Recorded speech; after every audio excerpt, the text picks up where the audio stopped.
Help support our coverage with a free account on Privacy, the service that keeps you protected when shopping online.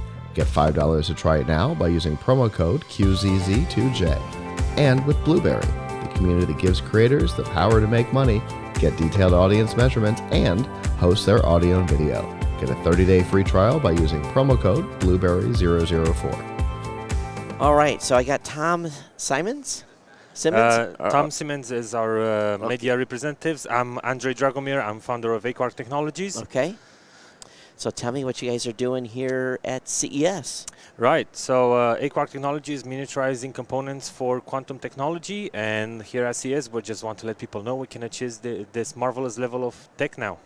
You know, I was over at North Hall yesterday, and IBM had a big, massive, what they said was quantum computer. And I'm looking at this thing. I've built computers my entire life. I know what a motherboard is. And I'm like, what is that? And I have no clue what they're even doing. So why don't you walk me through what you guys are doing so maybe we can better understand what the bigger picture looks like. Right, yeah. What IBM is showing off, it's definitely a next level completely. It's a new way of looking at computing and just unlocking a different power. What we're doing here is trying to miniaturize all that and get it out to users, basically.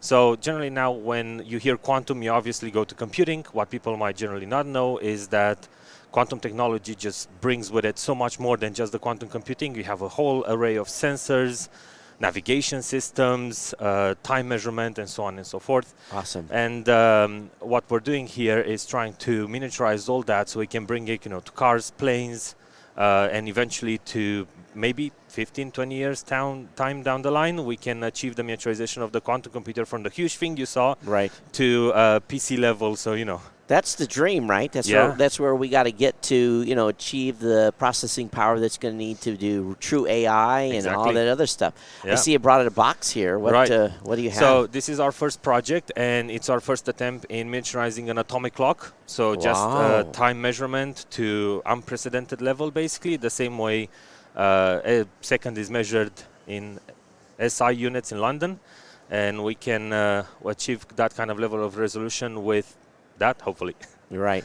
So tell me what you've got inside here. So I see some traditional breadboards, but you've got something that's in these boxes. Talk me through this a little bit. So most of it is just off-the-shelf components, and we have free lasers with free stabilization systems, and all the magic happens right here in the center, where is a cold atom system, which is, if you like the processor for most quantum technology altogether. And that's exactly the magic part we managed to miniaturize. So is this an operational box? No, that's not an operational box, for the simple fact that, you try to take through custom something that has atomic clock written on it. I don't want to go for that. So Right. That causes issues. But this is the prototype of what it will look like. Yeah. Exactly. And what is the normal size? Normal size today, it's just a full lab. That's a whole few rooms bigger than the studio. Really? Requires about 3-4 PhD students to run and watts of power to run. And what we did here is miniaturize all that into a plug-and-play device so that anyone can use it. So in your lab, did this work? In the lab, it worked, yeah. At the level of accuracy of the decimal points out that they require for an atomic clock? Close to it. It's always a compromise that you need to make between miniaturization and resolution. Obviously, you can't expect something very, very small to work as a huge full lab. Yeah, what's a nanosecond or two between friends, right? Yeah, exactly.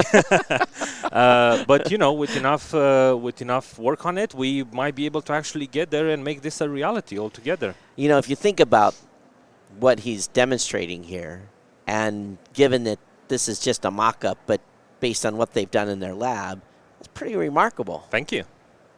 So how have you done this? How have you been able to miniaturize this at this point? I'm sure there's IP. You guys got little trade secrets and stuff, but what was the approach? Right. So the thing that we did different is that instead of going in a traditional way of creating that device, we try to have an approach of microfabrication. So exactly like processors are made today, so that it's scalable and miniaturized at the same time. And going in more detail than that is really impossible because there are about 10, 15 years of research behind of it. So are you guys self-funded? Do you have venture? How are you guys getting off the ground with this? So up until now, it's been only research funding. And one of the reasons we're here today is to search for more funding, basically. Okay. We're just fresh out of research environments, fresh out of university with the help of Future Worlds Incubator. Okay. And we're just trying to make this a reality. We think that we are at that stage. Where are you guys located at? In Southampton. In Southampton, UK. Yep. So, to me, this is where we're, I hope I live long enough. Of course, they're starting to print, body parts now. So maybe that's going to be, maybe that's the other field I'm going to be wanting to take advantage of soon. But you're young enough that, I can only think in another 40 or 50 years where we're going to be. If you think about where we've come just since, let's just take like the 90s. Exactly. To now. Yep. Look at, and I think about the first computer I bought, and I laugh about it now because it was a 8086 Commodore Colt. I had a 64 meg RLL hard drive. It was about that big. And if you think about where we've come from the 90s to now, and, I got more computing power here than the most powerful computer had even 20 years ago, So, and if you think about where this, like you said, 10 or 15 years from now, where this is going to be. Yeah, if you want to make a comparison, basically quantum tech is now where state-of-the-art computers were in the late 60s. And what we're trying to do here is to achieve the miniaturization of the transistor for quantum technology in the same way it was for semiconductors, basically. Yeah. And through that, I mean the cold atom system. That's what lies at the heart of it. And you look at some of the really super advanced tech that's out there today in some of these labs. Some of that gear was, okay, we made the spec for it, and then it took 15 years to build. Exactly. And they never really changed the spec. Maybe they're putting in new pieces here or there, but really, even though you think, well, this is state of the art, it really isn't. It's using 10 or 15-year-old technology. Yeah, the transistor is still the same. You're right. That's right. So it's still, PNP or NPN, right? Yep. Still the same tech. So, and for those of you that are geeks, you just understood what I just said. So. So anyway, outstanding. How's the response been from the show? It's been really good. It's been hard 3 days of just grinding, but we made a lot of contacts, a lot of partners. So yeah, it's been great being here. So think you're gonna get some more cash? Hopefully. Yeah. Gonna end up setting up some meetings after the show ends, and who knows? Yeah. Maybe this will actually become a reality. Yeah, look forward to it. And if you are out there that know someone that's like super hardcore and looking at quantum technology and anything revolved around that, and people get super excited about it, make sure you let them know that you saw it here, and refer the folks to Aquark, AQUARK. Yep. Technologies. Is it .co.uk? Is there a website? It's under development. So we're really fresh, new. Basically established the company a month before coming to CES. So the first place to go, it's actually futureworlds.com, where we have /startups, and that's where we have our first introductory video with many more to come. Outstanding.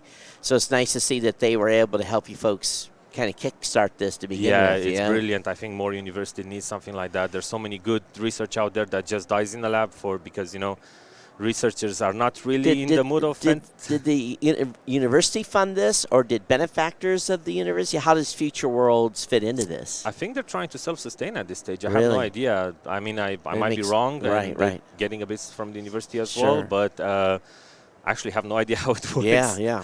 I just know it does, so and it's really good. So people that are out there can check out, and it's from the University of Southampton, Future Worlds Accelerator, futureworlds.com.